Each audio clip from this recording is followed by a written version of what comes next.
8.15 머니톡 가족 여러분 안녕하십니까. 4월 14일 금요일입니다. 한 주간의 시장을 정리해 보고요. 다음 주 시장 전망에 대해서 살펴보는 찐시황의 저는 김대주입니다. 여러분 반갑습니다.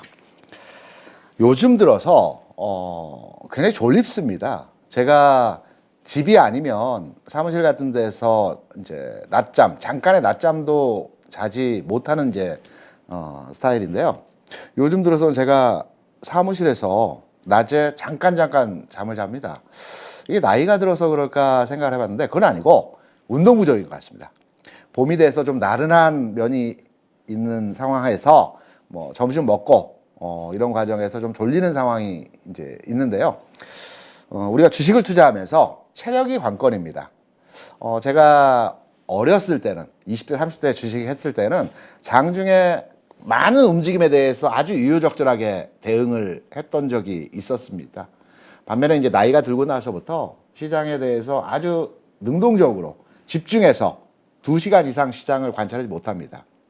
나이도 나이지만 체력의 문제이죠. 요즘같이 봄철 나른할 때 우리가 뭐 여러 가지 활동들을 하는 거 좋겠지만 좀 운동을 좀 더 열심히 하셔가지고 오랫동안 주식 투자 하셔야 되지 않겠습니까? 성공 투자 하셔야 되지 않겠습니까? 또 수익 많이 나셔야 되지 않겠습니까? 그래서 봄이 왔고 날씨도 이제 어느덧 따뜻해지는 계절로 다가오고 있습니다. 우리 운동하면서 체력을 보강해서 시장에서 꼭 이기는 투자 우리 함께 하도록 하겠습니다. 오늘 이제 여러분과 함께 살펴볼 내용에 있어서 제가 한 4가지 정도로 정리를 해서 이번 주 장세는 어떠했고 다음 주 시장에서는 또 어떠한 흐름들에 대해서 우리가 주목을 해야 되는지 이 부분 한번 간략하게 한번 살펴보도록 하겠습니다. 첫 번째로 오늘 살펴볼 내용에 있어서는 이제 국내 자금 시장 동향.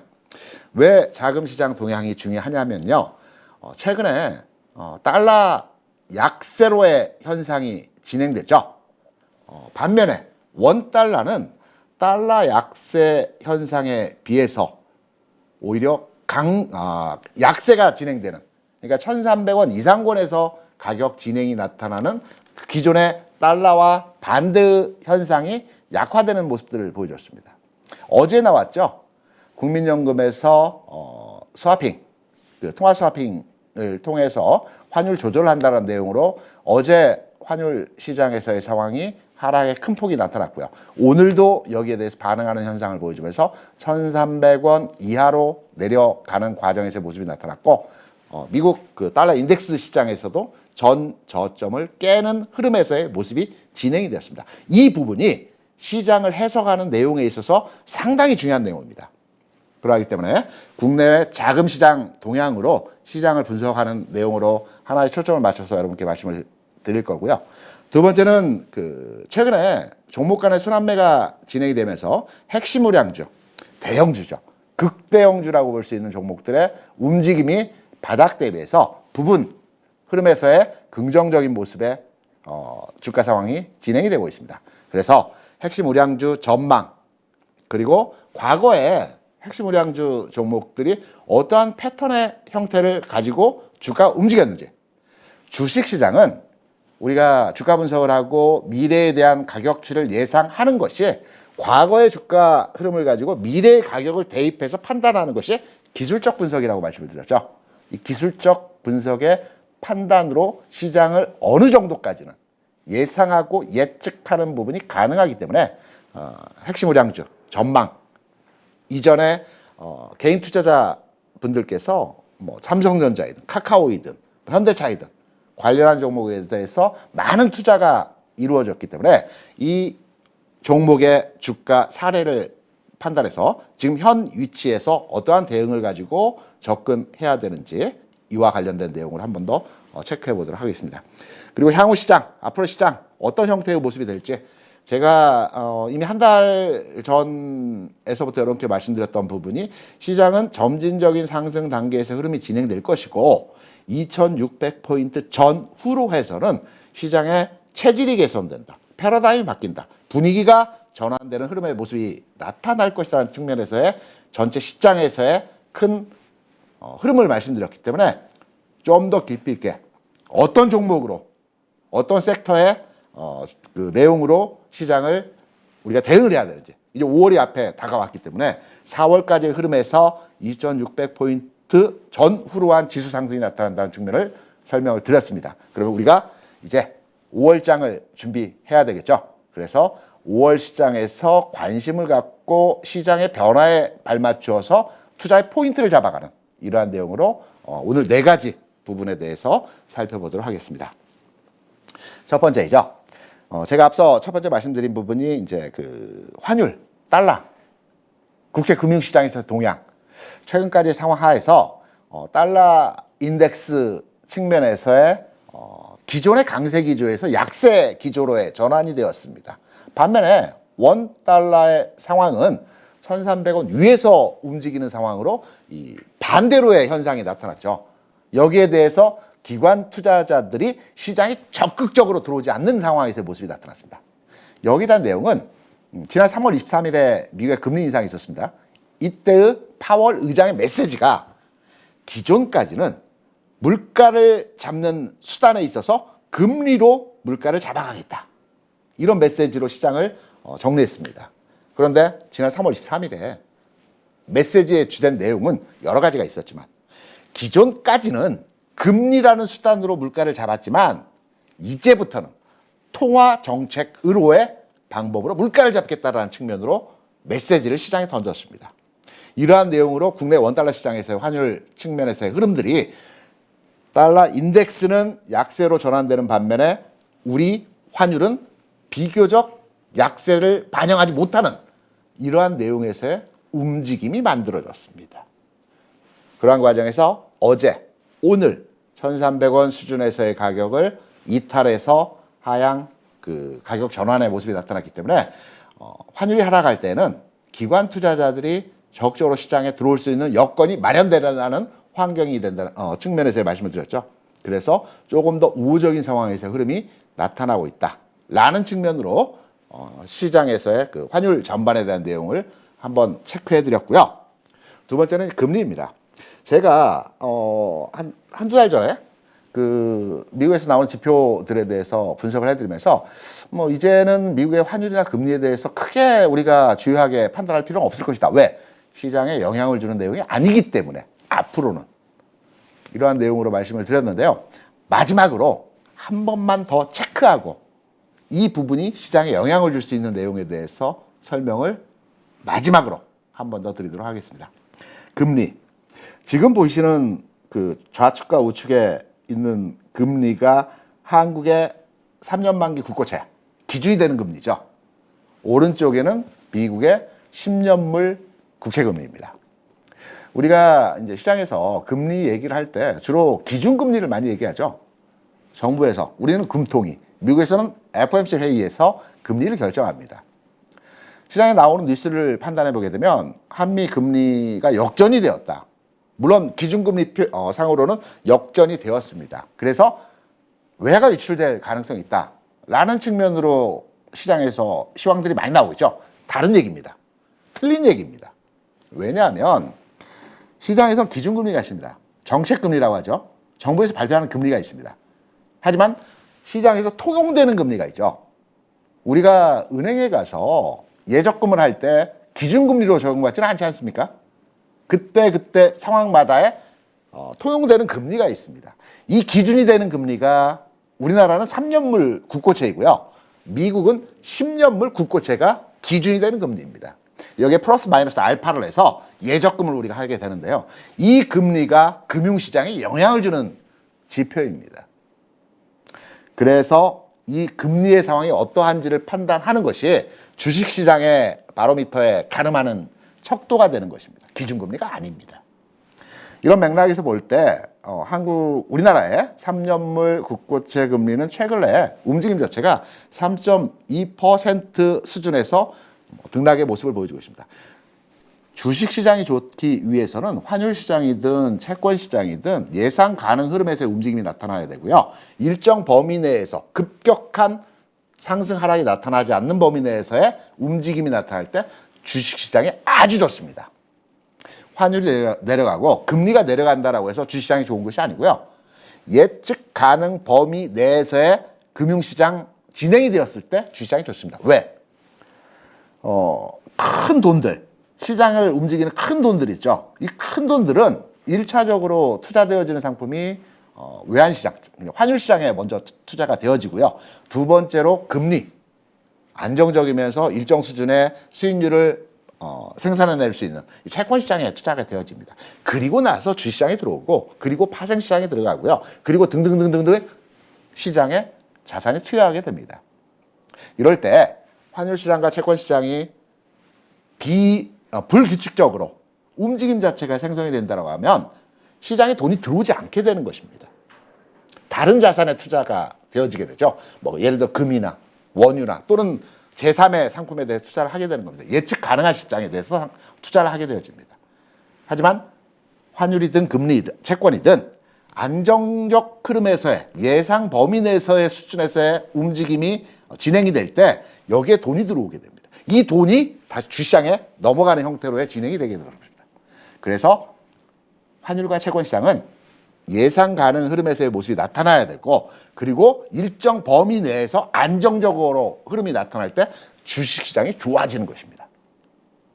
이런 맥락에서 볼 때 국내 최근에 금리 수준에서의 상황을 보게 되면 3.2% 내외에서 왔다 갔다 합니다.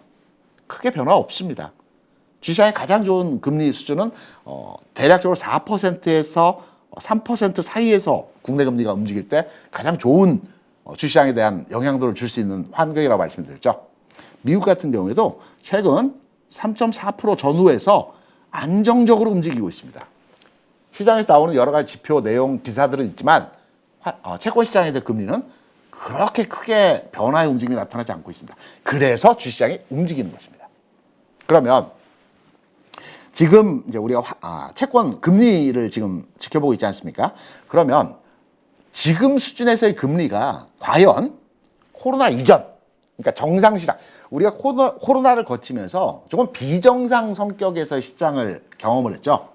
급락하고요, 급등하고요. 이 급등 과정에서 코로나로 위축되었던 경기가 확장되는 과정에서 생산성이 팽창을 했습니다. 이 과정에 주시장이 상승했죠. 그래서 우리가 금융시장을 판단할 때 코로나 이전 단계에서의 수준에서의 상황이 어떠했는지를 비교 분석하는 것이 중요합니다. 채권시장에서의 코로나 이전 단계에서 국내와 미국의 금리 차를 한번 판단해 보게 되면 코로나 이전에 통용되는 금리가 우리나라 같은 경우에는 3년물 기준으로 해서 대략 한 2% 내외에서 움직임이 상당 기간 동안 진행이 됐습니다. 몇 년에 걸쳐서. 오르면 2.3, 내리면 2% 약간 아래. 이 구간에서 왔다 갔다 했었죠.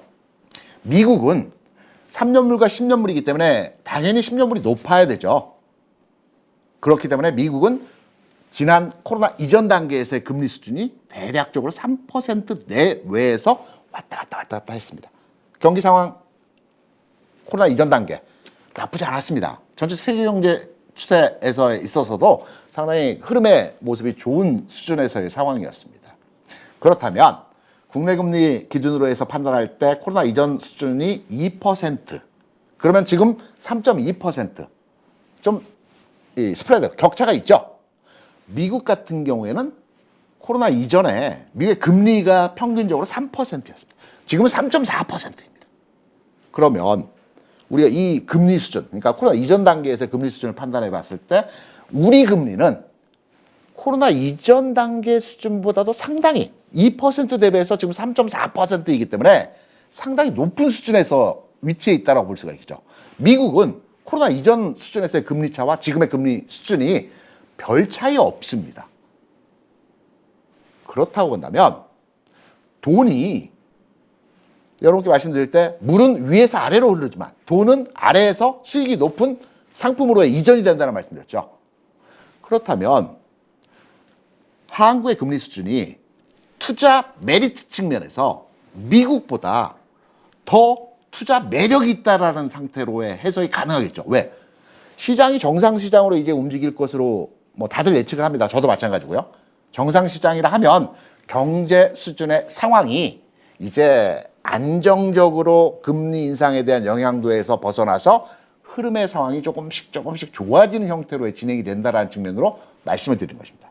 안정 수준으로 흘러갈 때 금리차 상황을 판단해 볼 때 우리나라는 코로나 이전 대비해서 아직도 1% 이상의 이 갭을 가지고 있습니다.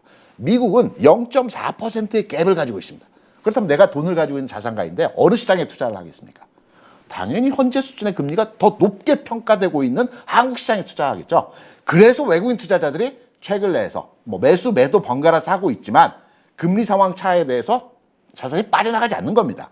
신흥국 시장이 또 여기에 경기 상황이 뭐 시장에서는 전문가들이 연착륙, 경착륙 또는 리세션, 뭐 경기 불황 뭐 여러 가지 얘기들이 있습니다. 하지만 객관적으로 시장 평가해 봤을 때 그동안의 금리 인상 수준에서 이제 안정화 단계로 진행되면서 경제는 이전보다는 나빠질 것 같지는 않죠. 느낌상으로만 판단해서 우리가 이제 시장을 바라볼 때도. 그렇다면 경기가 위축되는 과정에서 뭐 성장은 아니더라도 안정화 단계로 진행될 때 선진국 시장과 신흥국 시장에서의 경제 상황이 어느 시장이 더 빠르게 성장하고 기존의 안정 추세로 진행이 될까요? 선진국은 안전하긴 하지만 느립니다. 신흥국은 하락할 때도 급격하지만 올라갈 때에도 선진국 대비해서 상승 각도가 가빠릅니다. 그렇다면 외국의 돈이, 해외 자본이 한국 시장과 같은 신흥국 시장에 투자가 되어지겠죠. 당연한 거 아니겠습니까? 두 가지 관점에서 외국인 투자자들이 시장을 바라보는 국내 시장에 대한 견해입니다. 코로나 이전 수준비 대비해서 금리차 스프레드가 있기 때문에 투자 매력이 있습니다. 그리고 앞으로의 경기 상황이 조금씩 좋아질 수 있는 상황에서의 환경이 만들어질 수 있다라는 가능성들을 두고 있기 때문에 세계 경기가 전환될 때 신흥국 시장이 빠르게 성장할 수 있기 때문에 당연히 신흥국 시장에 투자하겠다. 이 두 가지 관점에서 국내 시장에 외국인 투자자들이 최소한 급격하게 빠져나가지는 않을 것이라는 측면으로 우리가 해석을 할 수 있는 겁니다. 여기 하나 더.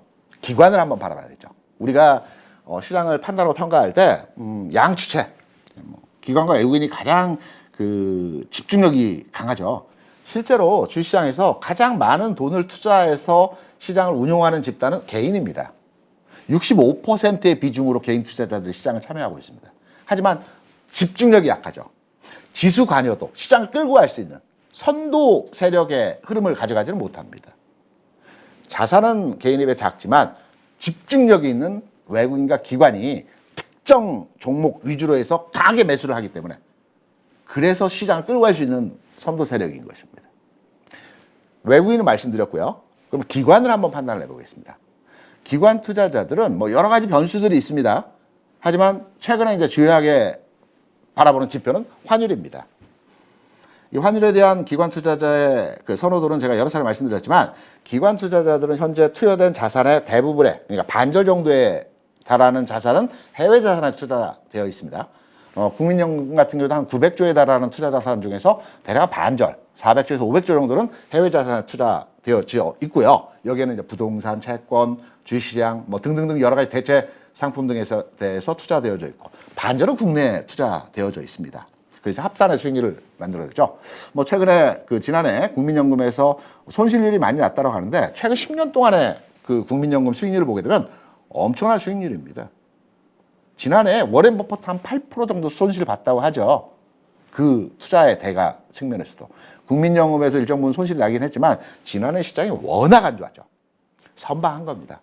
그리고 그 이전에 국민연금의 투자 수익률을 비교해 볼 때도 상당히 매매를 잘하는, 운용을 잘하는 집단입니다.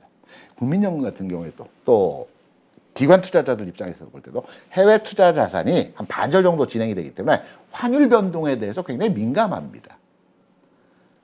해외 자산의 평가 자산 측면에서의 가치가 환율이 하락하고 상승함에 따라서 편입과 편출되어지는 포트폴리오 변경이 있기 때문에 환율의 상황에 대해 국내 주식에 투자하는 이 매수 매도가 달라지는 것입니다. 어제 통화스와프 내용이 있었습니다. 아주 중요한 내용입니다.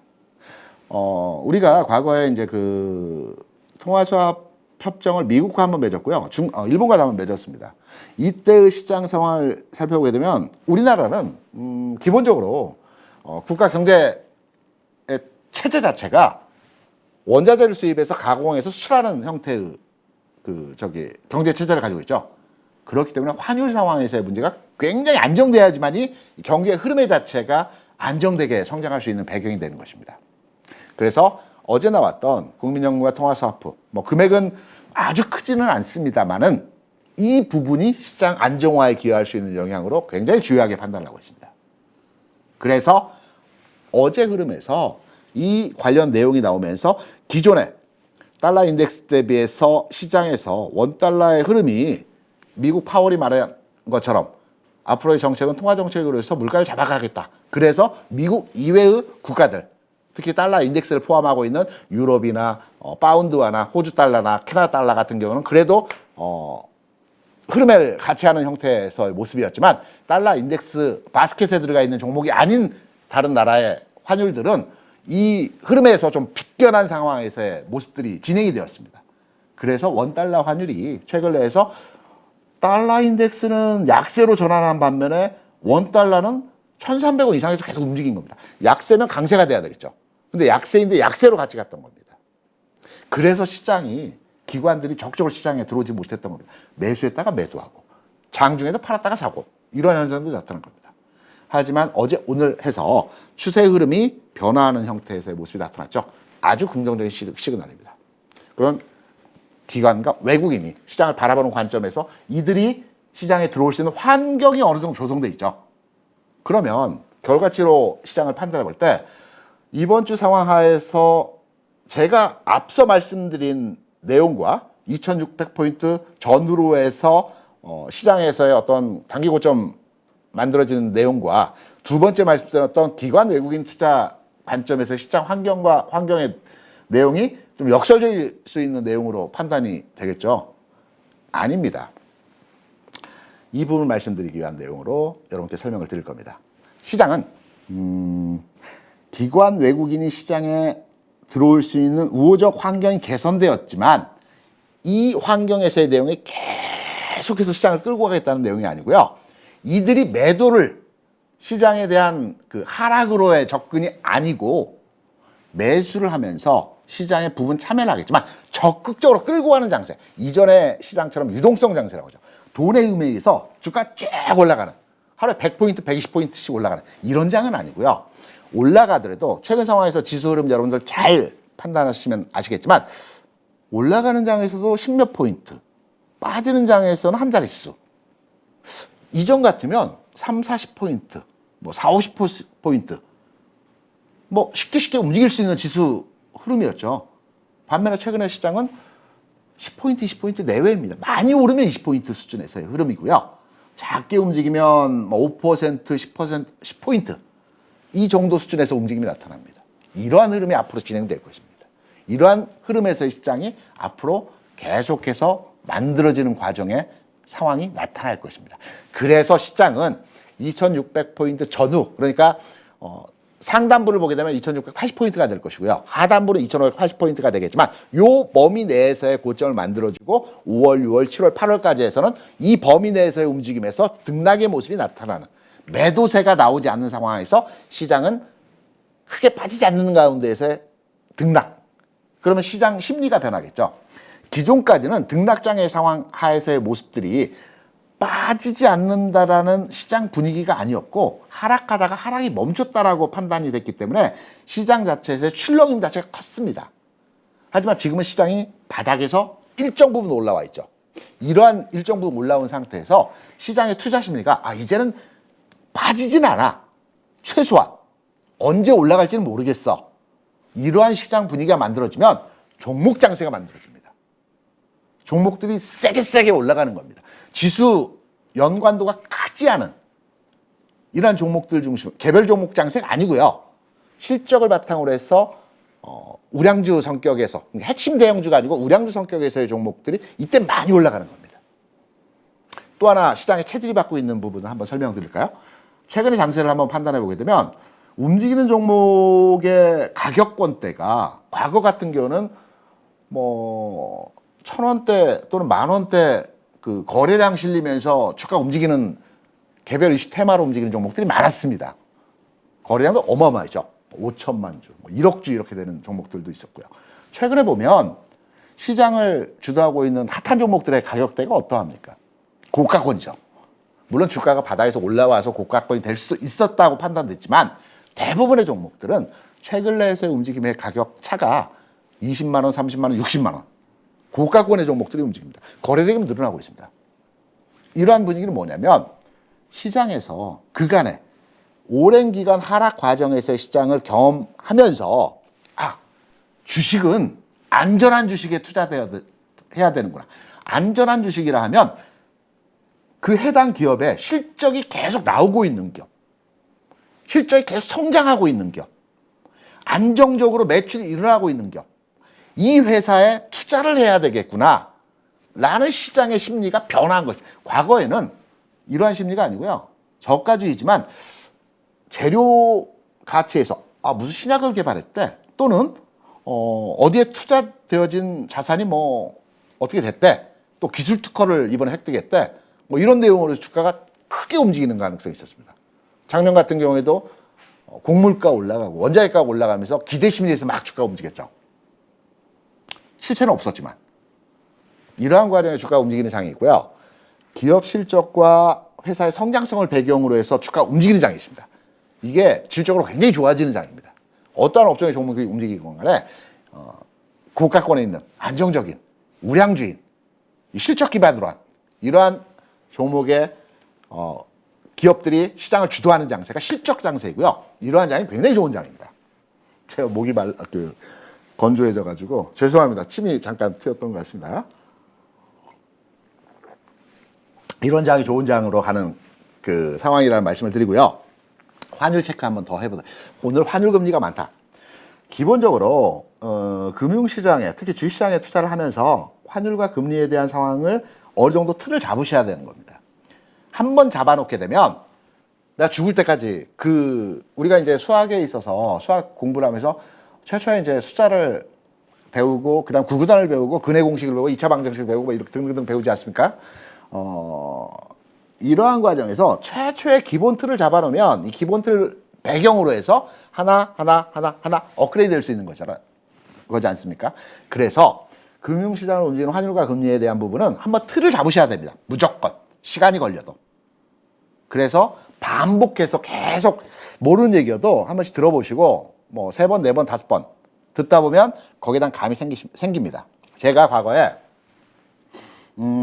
우리나라에서 이제 그러니까 사법시험, 행정고시, 외무고시 30패스 최초의 그 유명한 분이 있으시죠. 주식시장에서도 상당히 이름이 있으셨던 분. 이분과 과거에 한때 일을 같이 했던 적이 있었습니다. 투자자문사 하면서. 근데 이분이 이제 그 자산 운용 전문 인력이라고 하는 이제 증권업계에서 자문사를 만든다거나 또는 운용사를 내가 설립할 때 필요한 자격증이 있습니다. 쉽지는 않습니다. 그렇다고 아주 어려운 시험도 아니거든요. 근데 이분이 저에게 말씀하신 부분이 뭐냐면, 김 부장, 모든 자격 시험은 그 원론서를 10번만 완독하게 되면 다 합격할 수 있다고 하시더라고요. 모든 시험에 대해서. 그게 무슨 말씀인지 제가 이제 재차 여쭤봤더니, 원론서를, 교과서를 처음부터 끝까지 읽는 데는 시간이 좀 걸린답니다. 뭐 그게 6개월이 걸릴 수도 있고 1년이 걸릴 수도 있고 뭐 한두 달이 걸릴 수도 있겠죠. 그 시험 기준에 대한 자격 원서가 어느 정도 분량인지에 따라서 좀 다를 겁니다.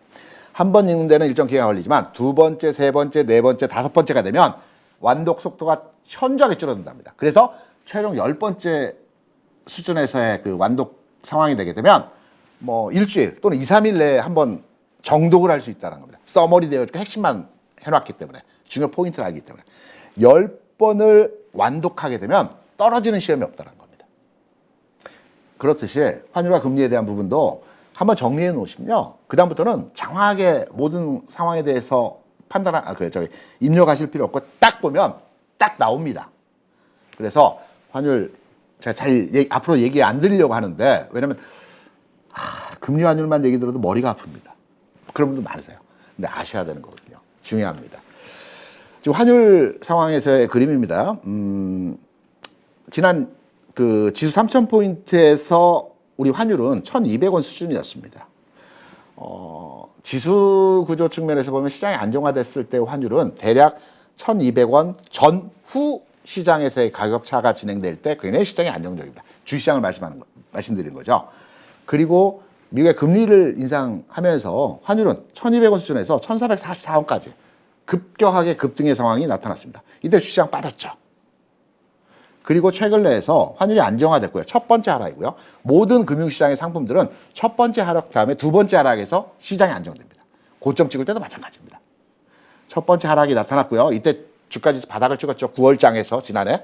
그리고 나서 최초의 리바운딩이 있었고 최근 내 오늘 어제 다시 안정화되는 형태로의 가격이 진행되고 있습니다. 아직은 좀 높습니다. 1,299원, 1,300원 수준입니다. 이게 1,250원 수준 내 딱 걸려서 옆으로 누울 때 주시장이 굉장히 좋아지는 겁니다. 아직은 아니란 얘기죠. 좋아지긴 하겠지만 시장이 에너지를 뿜어내면서 막 올라갈 수 있는 장은 아니라는 겁니다. 아직. 금리도 마찬가지죠. 여기에 우리 시장이 지금 막 지수를 폭발하면서 막 끌고 갈 수 있는 장이 아니라는 점이 기본적으로 시장의 그 환경적인 측면을 보게 되면 유동성 장세라고 하죠. 지수가 막 엄청나게 뿜어내면서 올라가는 장은 유동성 장세라고 해서요. 돈의 힘에 의해서 올라가는 장입니다. 이게 과거에 여러 차례 있었습니다. 최근 내의 상황 2020년 장이죠. 예탁자, 고객 예탁금 75조 원 기반으로 해서 돈의 힘에 의해서 올라갔습니다. 돈에. 살 종목 없을까?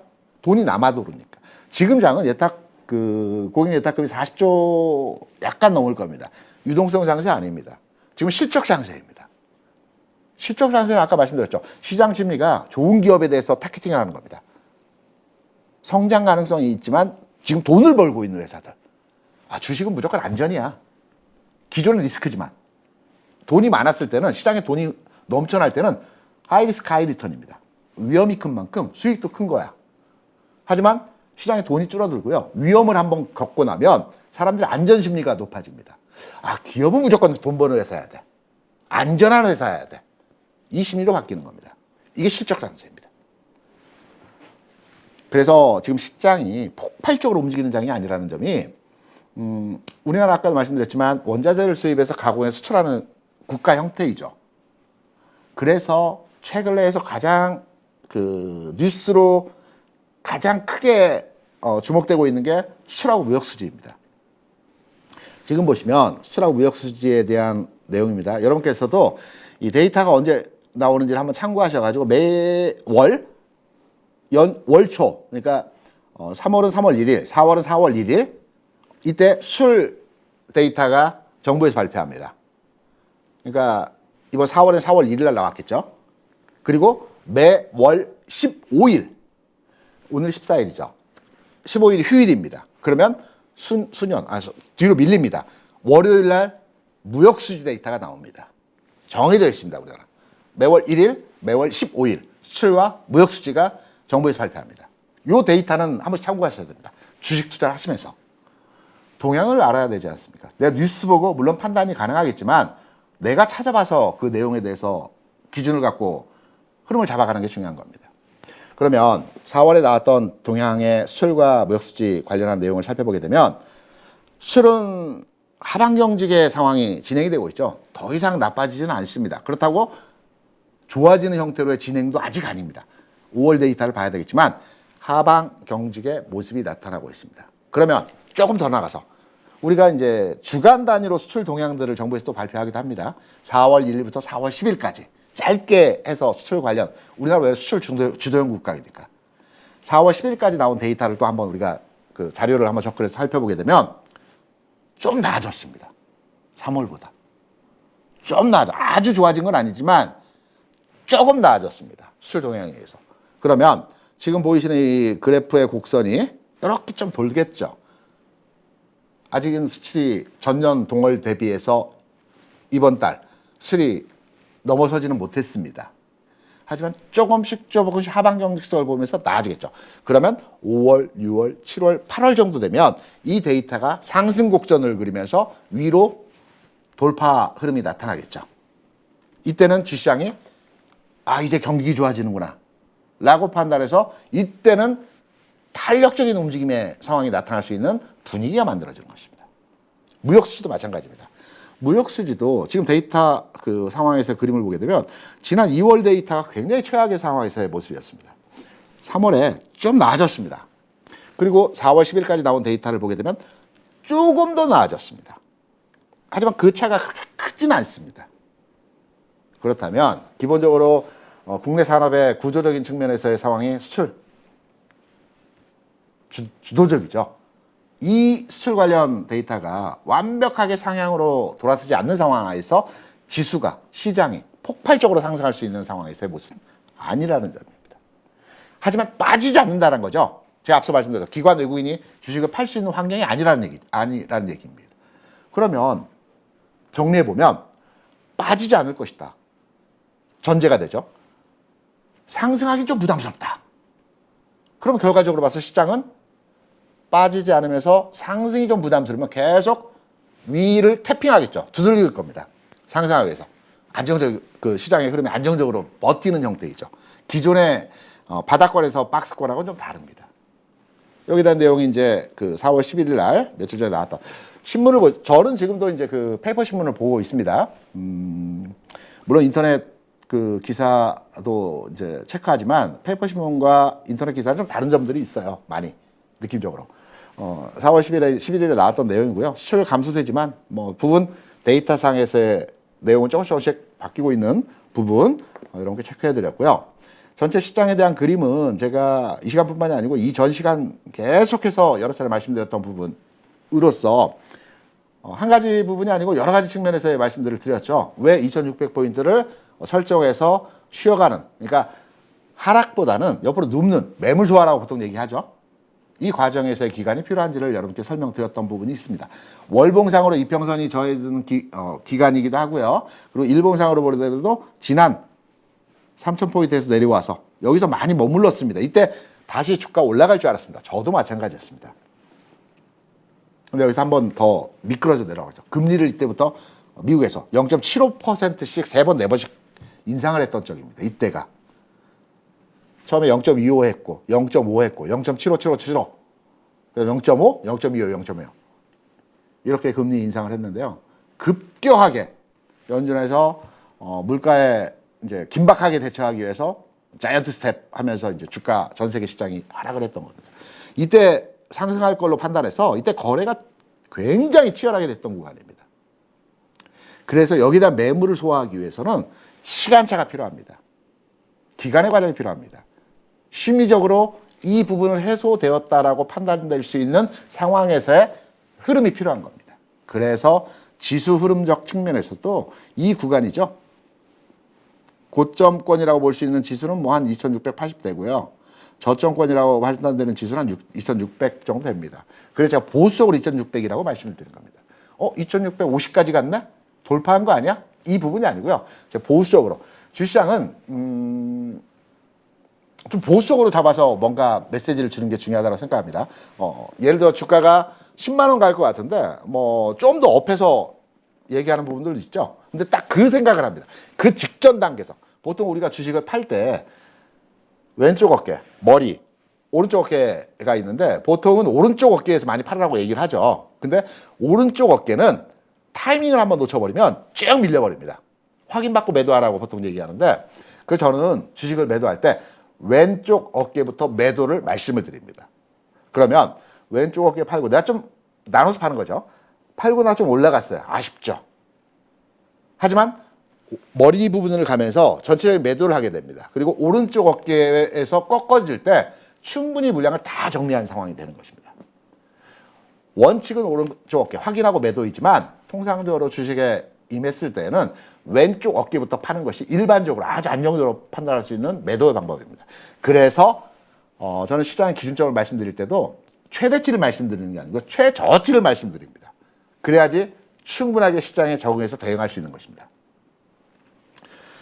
그래서 시장에 대한 내용들 제가 워낙 이 부분은 저희 찐 시황을 통해서 많은 말씀을 드렸고 여기다 배경 설명들을 여러분께 이제 해드렸기 때문에 뭐 추가로 이 부분을 말씀드리기보다 요 대략적인 흐름에 대한 내용들만 체크해드리고요.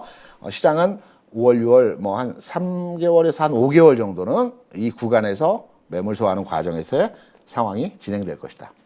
이 부분은 어제도 잠깐 말씀드렸는데 주시장은 이 선거와 가장 밀접하게 연관되어서 시장의 흐름들이 만들어집니다. 미국은 내년 11월에 대선이 있고요. 우리는 내년 4월에 총선이 있습니다. 이 대선과 총선 즈음에서는 항상 정부에서 경기를 부양시킵니다. 경기를 부양시킬 때 첫 번째 요소는 건설입니다. 이 부분을 말씀드려서 미리 제가 밑밥을 깐 겁니다. 좀 이따 다시 이 부분, 업종, 관심 섹터에 대해서 말씀드릴 때 이 부분을 설명드릴 겁니다. 나는 삼성전자를 가지고 있다. 나는 하이닉스를 가지고 있다.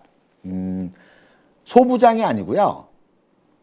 핵심을 양조. 그러니까 업종 내에서 제가 이제 반도체, 전기전자, 자동차를 왜 자주 말씀드리냐면 주시장에 2,400개의 종목이 상장되어져 있습니다. 1년에 50개에서 60개가 신규 IPO 시장을 통해서 상장되어집니다. 1년에 20개, 30개가 시장에서 퇴출됩니다. 회계감사를 통해서 적정, 부적정, 한정 조건에서 적정을 받지 못하는 회사들이 관리 종목으로 편입되고 거절까지 나와서 퇴출되기도 합니다. 나머지 40종목이 남는 거죠. 이러한 과정에서 시장에서는 개인 투자자들이 선호하는 종목들이 많이 투자되어진 종목들이 있습니다. 그리고 지수 관여도가 높은 종목들이 있습니다.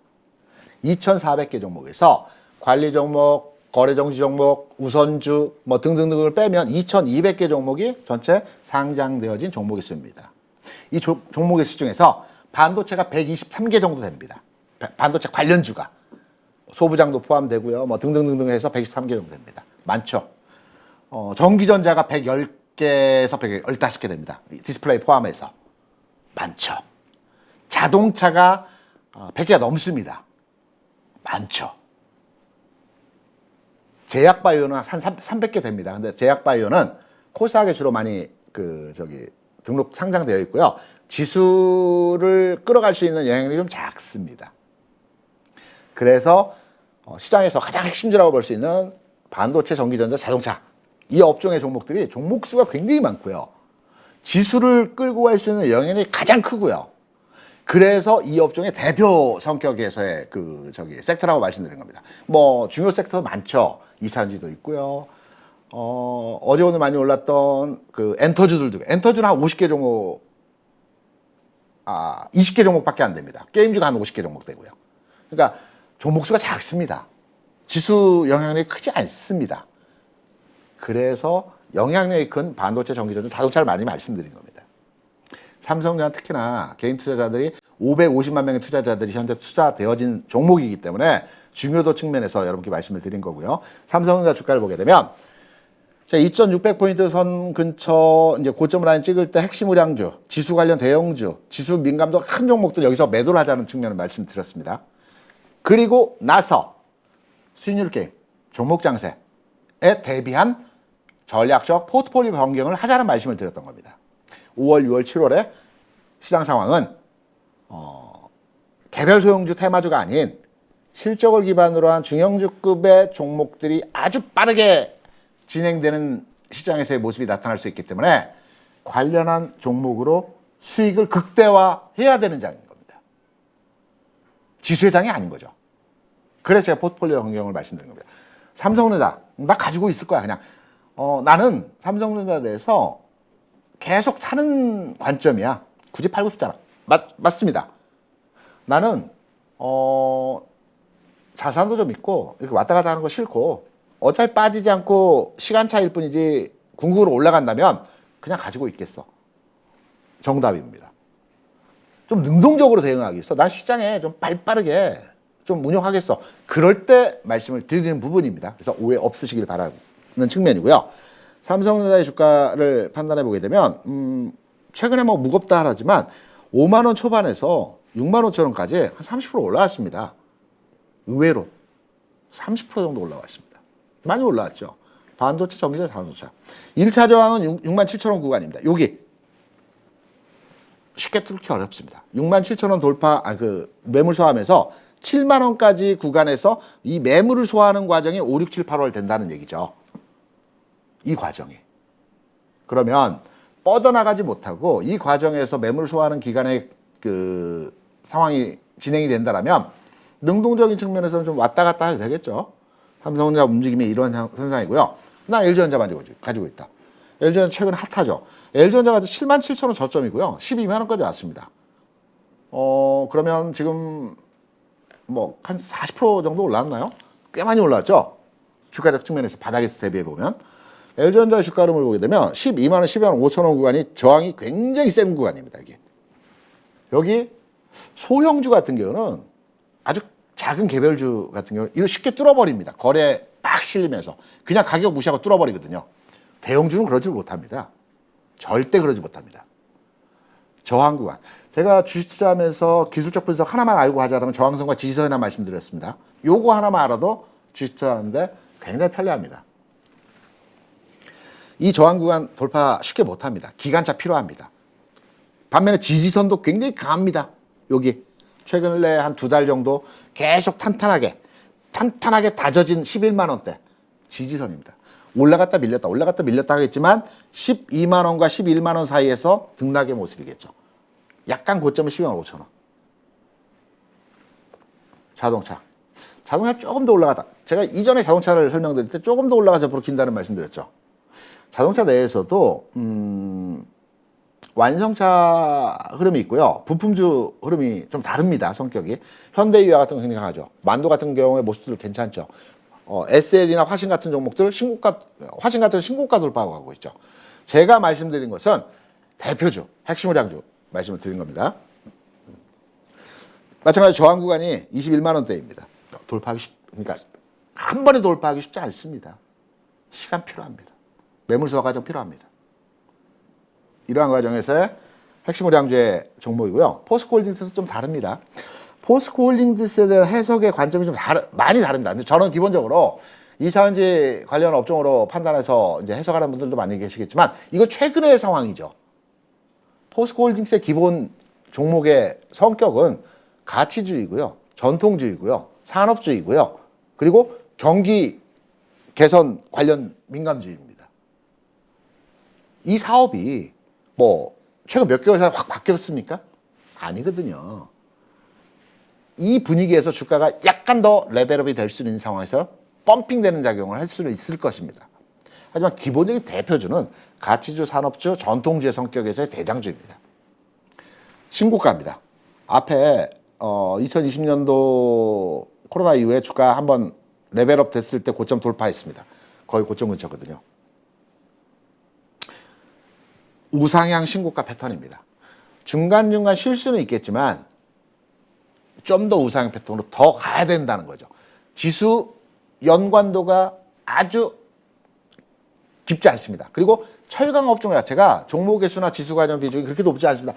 철강 업종도 전체 철강을 다 따져보면 100개가 좀 넘지만 대부분의 철강주들이 지수 관련 비중이 낮은 그 섹터에 들어와 있죠. 그래서 포스코가 많이 움직일 때는 뭐 지수가 일정 부분 움직이지만 딱 포스코 하나밖에 없죠. 그래서 지수 영향도가 크지 않다는 겁니다. 그래서 지수가 왔다 갔다 하더라도 이 종목은 더 갈 수 있는 거죠. 연관도가 좀 작기 때문에. 네이버 카카오 굉장히 궁금하신 부분이죠. 다른 종목 다 움직였는데 네이버 카카오 못 갔습니다. 제가 좀 전에 말씀드렸죠.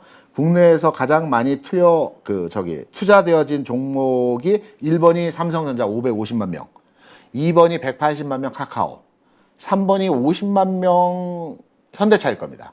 그리고 나머지는 이제 10만, 20만대이고요. 그래서 삼성전자만큼의 개인 투자자들이 주요하게 판단하고 있는 종목이 카카오 네이버 플랫폼 기업입니다. 저는 플랫폼 기업에 대한 카카오 네이버는 지금부터 움직인다고 보고 있습니다. 이 저항 구간의 가격이 있지만 지금부터 올라가야 되는 자리입니다. 왜 말씀을 드리기 전에 2차전지 말씀 잠깐 드리고 왜를 말씀드리겠습니다. 2차전지 업종은 좀 복잡하고 어렵습니다. 왜냐하면 앞서 말씀드린 업종 대표주의 우량주 성격의 종목들은 움직일 때 다 같이 움직입니다. 근데 2차전지 업종은 LG화학이 올라가는 날, LG화학 솔루션이 올라가는 날, SI가 올라가는 날, SK 이노베이션이 올라가는 날 다릅니다. 같이 안 움직입니다. 돌아가면서 움직입니다. 소재 2차전지 소재주도 마찬가지죠. LNF가 움직이나, 코스모 그룹이 움직이나, 그 다음에 저기가 움직이는 날. 각각 다 다릅니다. 오늘 같은 경우 포스코 케미칼 예전에 포스코가 움직였죠. 다른 것들은 또 정체됐고. 이게 다 다르기 때문에 전체 시장을 통할해서 그로스에서 움직입니다. 돌아가면서. 단 LG화학의 주가만을 놓고 판단해 보게 되면 고점을 찍었습니다. 쉬어야 되는 구간입니다. 요거 한번 보시기 바랍니다. 주가는 예측 가능 시장이어야 되고 모든 주가의 상황은 우리가 어느 정도의 그 짐작을 가지고 판단해야지만이 금융시장이 돌아간다는 말씀드렸죠. 전혀 예측 불가능합니다. 누구도 투자 안 합니다. 좀 전에 말씀드렸다시피 돈은 아래에서 위로 올라가게 되어 있습니다. 예측 가능해야 되거든요. 작은 돈은 불확실성에 대해서 하이리스크 하이리턴으로 투자가 되어집니다. 하지만 큰 돈들은 자산을 지키는 게 첫 번째이고요. 그 다음 수익률입니다. 그러면 예측 가능 시장이어야 됩니다. 금리가 올라갈 것 같아. 그러면 금리가 올라갈 때는 투자 상품을 줄이는 거거든요. 환율이 올라갈 것 같아. 주시장이 올라갈 것 같아. 100%는 아니지만 예측이 가능해야 됩니다. 이 예측은 단순한 감이 아니고 객관적이고 논리적인 설명에 의해서 그 해석될 때 우리가 예측 가능하다라고 하는 겁니다. 우리가 과학이라고 하면 과학이 정확하게 과학의 그 명제를 설명하라고 하면 좀 어렵죠. 근데 과학이라는 것은 가설을 세우고요. 이 가설에 대해서 실험을 통해서 이 가설에 접근하는 것이 과학입니다. 주시장도 마찬가지입니다. 예측을 하고 움직임 자체가 우리가 판단이 돼야 되는 겁니다. 100%는 아니겠지만 논리적이고 설득력이 있어야 되는 겁니다. 왜 올라가야 돼? 왜? 거기다 논리와 설득이 있어야 되는 거죠. 그냥 느낌상 외국인이 사서 이거는 논리적이고 설득력이지 못합니다. 그래서 제가 앞서 환율과 금리 관련한 내용들을 아셔야 된다는 게 시장이 움직이는 메커니즘이 이 금융시장의 복합적이거든요. 그래서 이 부분을 해석하고 그 원리를 알 수 있어야지만이 예측이 가능해지는 겁니다.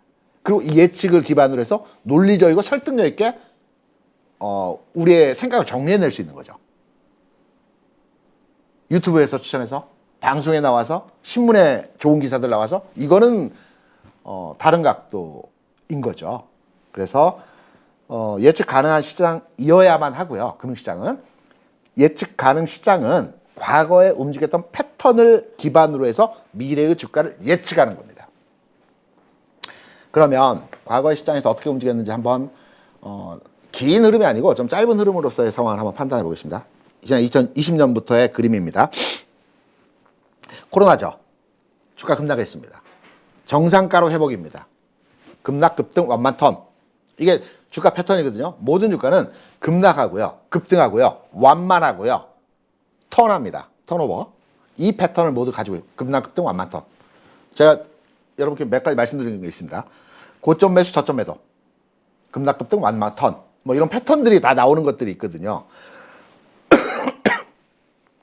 코로나의 급락 이후에 정상화 과정의 가격이고요. 실제 시장에서의 움직임은 2020년 11월 4일 이때부터입니다. 이게 정상화 흐름의 시장으로 올라온 상태에서 출발점입니다. 이때 가장 빠르게 움직였던 게 11월 4일 반도체 업종 SK하이닉스 기반으로 해서 먼저 시장을 끌고 왔습니다. 다른 종목들도 지수가 올라가면 조금씩 올라갔지만 시장의 절대적인 대장주이면서 시장을 리딩 컴퍼니, 그러니까 끌고 가는 시장의 대장주는 이제 반도체였습니다. 다 올라가죠. 지수가 올라가면 다 올라가지 않습니까? 대부분의 종목들이. 근데 센 종목이 있고 따라가는 종목이 있지 않습니까? 이때 11월 4일부터 움직였던 건 반도체. 제가 비교 설명해 드릴 수도 있는데 여러분도 한번 자기 걸로 만들려면 자기가 한번 찾아보시기 바랍니다. 11월 4일 반도체 SK하이닉스 삼성전자 주반으로 해서 이후의 시장을 끌고 갔다는 측면. 그리고 12월 23일 LG전자 상한가 쳤습니다.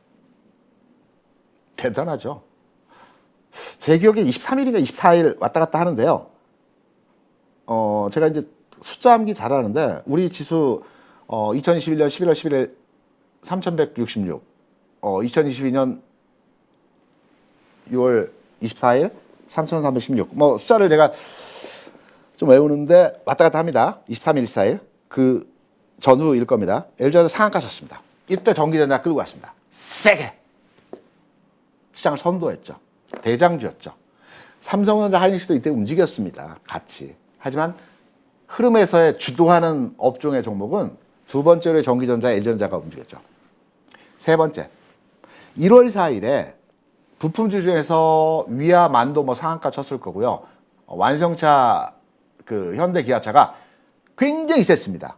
10몇 프로씩 막 올라갔습니다. 상한가는 못 쳤지만. LG전자 올라갔죠, 이날도. 삼성전자 올라갔죠. 하지만 세기의 폭이 현저하게 자동차가 셌던 게 1월 4일입니다. 그래서 이 패턴들이 반도체, 전기전자, 자동차 순으로 움직인다는 겁니다. 그리고 포스코홀딩스, 전통주, 가치주, 산업주의 그 대표 종목이라는 말씀드렸죠. 포스코, 물론 올라갔습니다. 삼성전자 올라갈 때 따라가 올라갔죠. 세기가 있죠, 세기가. 시장을 주도하느냐, 주도하지 못하는, 따라가느냐. 가치주가 올라갔던, 천연강조든 건설주가 올랐던 시점이 2021년 3월에서 5월까지입니다. 2장입니다, 2장. 여기. 이때 그 반도체, 전기전자, 자동차는 좀 쉬었습니다. 조정받았죠. 이게 세게 쳐올렸습니다. 신고가 갱신하면서. 그럼 플랫폼 기업들, 다음 카카오, 네이버 카카오 언제 움직였을까요? 5월, 6월입니다. 이때. 물론 이전에도 올라갔지만 2021년 5월, 6월에 액면 분할하면서 카카오가 17만 원까지 막 올라갈 때 다른 종목들은 잘 안 가고요. 이 플랫폼 기업들이 시장을 세게 끌고 갔습니다. 막 올라갔습니다. 시총상이 2, 3일까지 올라갔습니다. 네이버 카카오가. 이 당시에. 이렇게 종목들이 순환하면서 움직입니다. 최근 내에서 움직임이 2차 전지는 그로스에서 움직였죠. 돌아가면서. 한번 이 부분은 제가 이제 이렇게 한번 설명을 드렸기 때문에 여러분 한번 찾아보시기 바랍니다. 이 내용들을 움직였다. 이게 예측 가능한 시장에서의 패턴들인 겁니다. 그러면 제가 앞서 장황하게 서서를 많이 말씀을 드렸죠. 이거를 말씀드리기 위해서 말씀드린 겁니다. 관심 섹터를 말씀드리기 위해서 관련한 내용에 대한 장황한 내용들의 여러 가지 설명들의 부연의 말씀들을 드린 겁니다. 이 내용을 말씀드리기 위해서. 원래 주식시장은 이 두 가지식으로 말씀드리는 게 좋거든요. 결론 말씀드리고 결론에 대해서 쭉 설명하는 게 좋은데 결론만 딱 듣고 안 들으시는 경우가 있습니다. 내게 아닙니다, 그거는. 삼성전자 종목만 딱 듣고 안 들은 경우가 있거든요. 내게 안 되는 겁니다. 그 당시에 그 상황은 좋을 겁니다. 미관식으로 하는 게 좋습니다. 균합적으로. 쭉 장황하게 배경 설명하고 결론을 내는 게 내게 되는 겁니다. 내게. 한 번, 두 번, 세 번 계속해서 반복해서 듣다 보면 내게 되는 겁니다. 내게 돼야 되거든요. 이거를 설명드리기 위해서 말씀드릴 겁니다. 플랜트 기업입니다. 우리가 건설주라고 많이 얘기하죠. 건설이라고 하는 것은 건축과 토목의 합성어입니다. 건축은 뭐 잘 아시다시피 주택, 아파트 짓는 거죠. 토목은 뭐 어렴풋이 알죠. SOC, 항만, 도로, 기간산업들. 토목은 영어로는 엔지니어링이라고 합니다. 엔지니어는 플랜트라고 합니다. 제가 말씀드린 핵심은 건설 분야에서 건축이 아니고요. 아파트 짓는 회사들의 성격에서의 상황이 아니고요. 토목, 엔지니어링, 플랜트 이쪽을 말씀드린 겁니다. 이쪽 관련 업종의 섹터가 최근에 시장이나 기업 가치 측면에서 실적 측면에서 나쁘지 않은데 시장 분위기 측면에서 굉장히 다운사이징, 굉장히 저평가된 상태입니다. 그리고 시장의 분위기가 앞서 여러 가지 얘기 말씀드렸습니다. 시장은 2600포인트 전후로 해서 고점 형성하고 등락의 장이 만들어지고 실적이 좋아지는 형태에서의 기업들 중심으로 해서 이 장에서 센 흐름에서의 가격 진행이 나타날 것이다. 이때 관심 가져야 되는 업종에서의 플랜트 섹터를 우리가 지금부터 가시권에 두고 노려야 될 때이다. 라는 측면을 설명을 드리기 위해서 앞에 쭉 말씀을 드린 겁니다. 첫 번째 삼성 엔지니어링입니다. 계속 가고 있는 종목이죠. 삼성 엔지니어링 같은 경우는 제가 이제 이 시간을 통해서 계속 체크해 드리고 있죠. 그러면서 지난 이게 한 기간적으로 보면 지난주 초 정도 될 것 같습니다. 주가의 그 갈림길에 있다. 바로 올라갈 수 있는 상황이 가격이 나올 수도 있지만 한번 뺐다 올라가는 가격에 변곡점에 와 있다. 이 지난주 상황에서의 흐름입니다. 아마 제가 찐시황에서 말씀을 드렸거나 아니면 저희 소통하는 창구에서 설명을 드렸거나 하는 부분에서의 내용이고요. 한번 잘 요 부분 한번 읽어보시기 바랍니다. 이때 이제 장중에 판단해서 말씀드린 부분이고 시나리오 2의 형태로 이때도 이제 29,000원 찍어야 된다고 이때 말씀을 드린 거죠. 이 가격에서도 이게 이제 예측 가능 범위 내에서의 움직임이 나오기 때문에 이 당시의 가격에서도 29,000원을 판단하는 겁니다. 이 가격에서도 이게 한 31,000원 될 겁니다. 여기까지 내려왔다 가야 되거든요. 찍고 올라가야 되거든요. 그리고 나서 지난주 찐시황에서 설명을 드렸을 때 왜 이 시간을 통해서 말씀드리기 때문에 내려왔다 올라가야 됩니다. 29,000원이란 거죠. 최근 29,000원 찍고 올라오고 있습니다. 가야죠. 움직여야죠. 움직이는 패턴이죠. 이런 맥락에서 설명 가능하고요. 대우건설 뭐 환경 컨센서스라는 레포트 나오는 이제 사이트에 들어가시면 모든 종목에 대한 내용들이 다 나와 있습니다. 저도 그쪽을 참고를 많이 합니다. 다른 자료들도 보지만 여러분께서 참고하시면 되고요. 이 플랜트 업종의 대우건설 여러 가지 내용들이 있지만 플랜트 사업의 사업 마진이 개선되고 있다는 얘기입니다. 그리고 실적이나 뭐 좋은 얘기들 많이 있다는 겁니다. 주가 바닥권 찍고 있다는 얘기입니다. 제가 보는 관점에서 관심권에 두고 바로의 접근 뭐 가능하겠지만 나눠서 접근 가능하다는 부담 없다는 거죠. 시장 상황 5월부터 좋아진다는 측면이죠. DLENC 마찬가지입니다. 레포트들에서도 최근 나온 레포트들입니다. 이번 주 상황에서 나온 레포트들이죠. 플랜트 수주 분기점 생각은 비슷비슷하죠. 한 발 앞서가는 사람들의 생각들은 뭐 내용 뭐 나쁘지 않다는 얘기입니다. 실적 대비 저평가라는 얘기죠. 가격 제가 보는 관점입니다. 이거는 가격 지지받고 더 이상 빠질 부분 없고 시장의 흐름만 좀 개선되어진다면 바로의 흐름이 나아질 수 있는 모습으로 진행될 수 있다라는 측면으로 해당 플랜트 업종에 대한 관심권. 내가 이제 그 주식을 투자하면서 한 대략 한 3개 섹터에 대해서 투자를 나는 진행해야 되겠다. 한 개 섹터는 이 플랜트 업종에 대해서 가져가야 된다.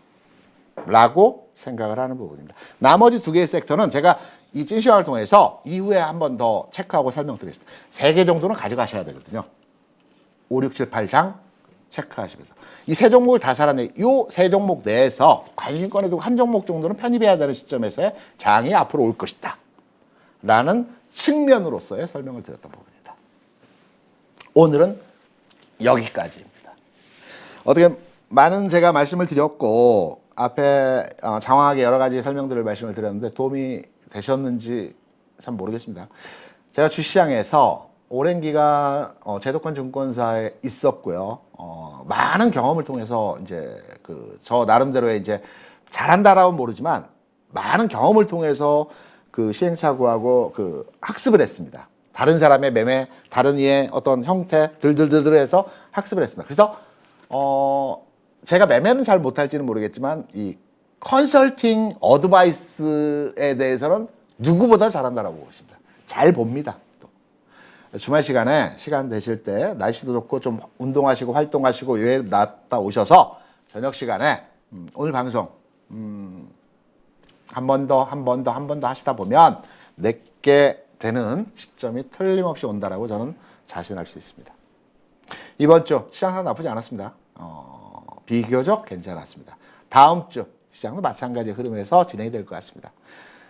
우리 8.15 모니터 가족 여러분 한 주간 동안 각자 위치에 최선을 다한 여러분 정말 수고 많으셨습니다. 저는 다음 주 목요일이죠. 찐시황에서 여러분 다시 찾아뵙도록 하겠습니다. 수고 많으셨습니다. 고맙습니다. 베이장의 20년 노하우를 가르치는데 제가 이제 회원들 밴드를 운영합니다. 그래서 거기에 묻고 답하기 또 종목 같은 경우도 물어보면 답을 하기도 하고 거기서 항상 또 제가 피드백 해주기도 하고 그리고 월 한 2번에서 3번 정도 저녁에 라이브로 1시간 반 정도를 제가 이제 시황 설명을 합니다. 현재 시황에 따라서 어떤 작전으로 해야 되는지 횡례는 강당 기법을 해야 된다든지 신공각 기법을 해야 된다든지 아니면 공매도 기법을 해야 된다든지 이렇게 제가 거기에 맞게 시황에 맞게 제가 작전을 이렇게 같이 의논하고 4가지 기법만 잘 활용하면은 이제 수익이 지금 많이 나고 있습니다. 그리고 현재는 강당 기법, 신고가 기법이 유리하고 앞으로 거기에서 수익 날 가능성이 많습니다. 어떤 분들은 성률 한 80% 정도까지 벤처마킹 하니까 수익이 나니까 신기하다. 그리고 주식하는 재미가 있다고 이제 그렇게 반응이 많이 나타나고 있습니다. 소행주나 테마주들은 한두 번 수익 낼 수 있지만은 꾸준하게 수익 모델을 만들 수가 없습니다. 그러나 우량주를 매매하면서 수익 모델을 만든다면은 자기 홀로 서기가 가능한 거죠. 그래서 우량주 위주로 매매를 해야 된다고 저는 생각하고 있습니다.